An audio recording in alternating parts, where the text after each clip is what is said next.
Like many departments, Health and Human Services has moved much of its information technology into commercial cloud computing.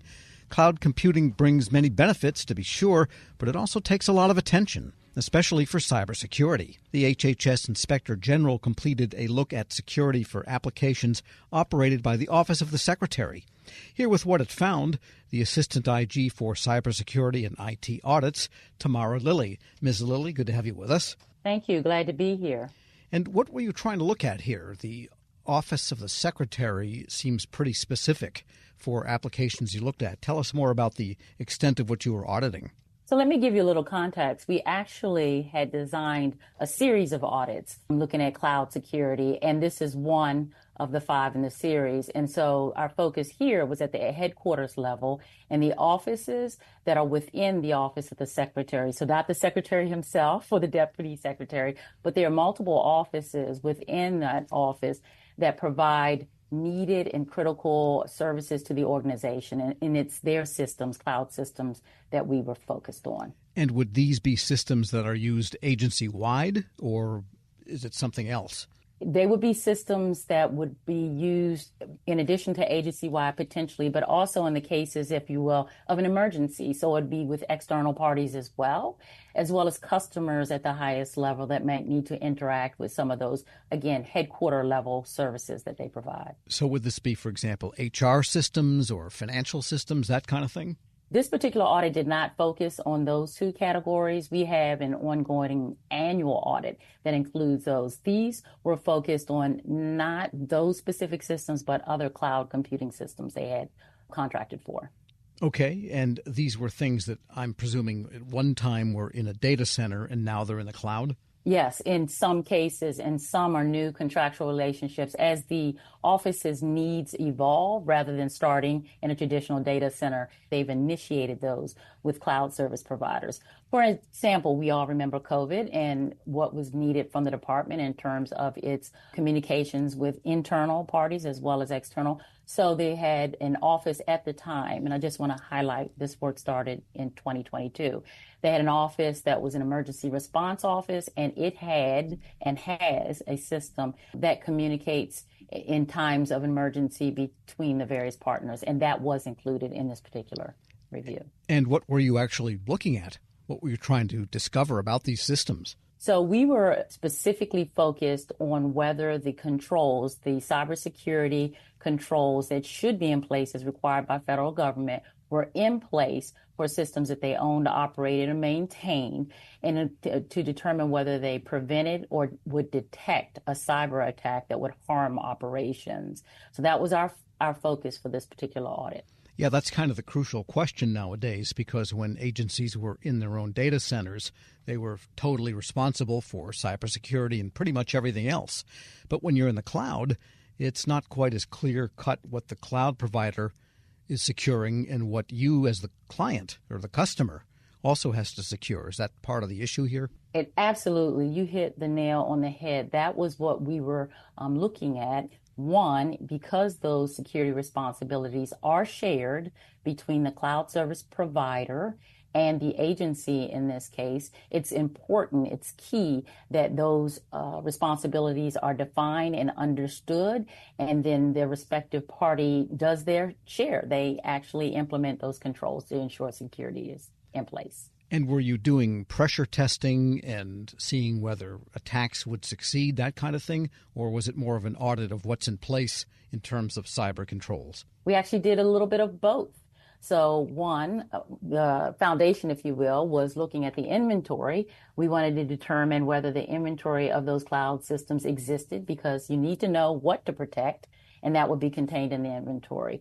And then the other part of the audit was doing some pressure testing, if you will, but it was from 2 different types of approaches, where we use scanners and a cloud assessment tools to determine whether the configurations of those cloud systems were appropriate. So if you only want 5 people to enter or use, then you want to ensure that your configuration is set up that is the case. And then we also did what we call penetration testing, and that's where, if you will, we act like a hacker trying to gain access from external and to some degree internally. They're simulated cyber attacks. We are speaking with Tamara Lilly. She is the Assistant Inspector General for Cybersecurity and IT Audits at Health and Human Services. And, well, what did you find between the pressure testing, the penetration testing, and so on? So again, we started with the foundation step of looking at the inventory. And what we found with the inventory is that there were some systems not documented in the inventory. And so, again, the reason why that's important is because you need to know what to protect. So you need to know what you have in your environment that needs and requires protecting. We also, the larger portion, if you will, of the audit was focused on that pressure type testing, the penetration testing, the scanning, and assessment tools.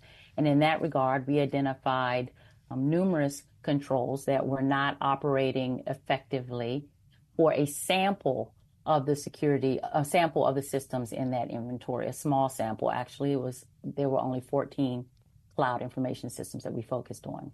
Wow. And so with the controls not in place, then anything is possible, sounds like. Well, I wouldn't say anything is possible. They ranged from some very basic controls that needed strengthening around.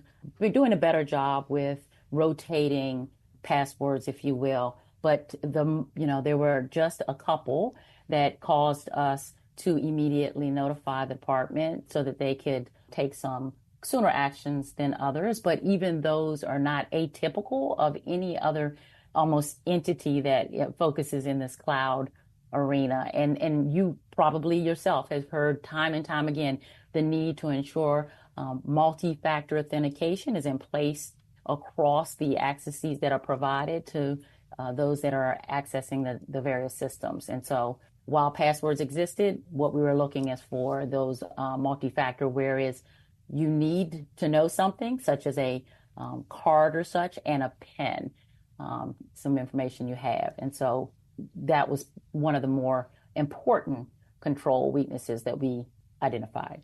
And the inventory question, somebody must know that they were there, but there was no single point of information that the department could know everything was there. Is that a good way to put it? I agree. Obviously, people know the systems are there. They're maintaining the systems. The requirement for the federal government is that those systems all be listed so that, if you will, if I don't show up at work one day and there's a need to patch systems quickly, such as some of the cybersecurity events we've had, you can't rely on me. So the government requires that those all be documented in one place and some key information about them so at any given point in time that's available. And by the way, who's responsible for these systems? Is it the HHS CIO office, or is there a separate sub-CIO, if you will, for the Office of the Secretary? Both, actually. So at the headquarters level, if you will, there is the Chief Information Officer and the Information Security Officer at the headquarters level, responsible for policies, procedures, and those systems that they are more directly involved in. But within each of the agencies under HHS, they take direct responsibility. Their respective sub, if you will, information officers take responsibility for maintaining their inventory. And together, they make one department-wide inventory. So it sounds like you had some recommendations for them. We absolutely had recommendations. We had 4 recommendations, and I'm pleased to report that they were taken very seriously, and the department almost immediately, while we were doing the audit, we made them aware, took action, and have completed all, if not all of the corrective actions needed to address our recommendations. But our recommendations, if you will, as you would imagine, one was that they needed to ensure that the cloud inventory was complete and accurate. The other recommendation was that they address the 12 security control findings that we had identified. And we recommended 2 other actions to be taken. One was to implement a strategy for identifying, purchasing, and implementing security control assessment tools and scanners. And this will facilitate the department's ability to identify and remediate weaknesses more timely, as well as to develop a policy and a process for training of security officers. It's a challenge in our world, in our environment, with keeping security officers on staff, and just having a well-developed program and policy to ensure that happens is one of the things we wanted to see.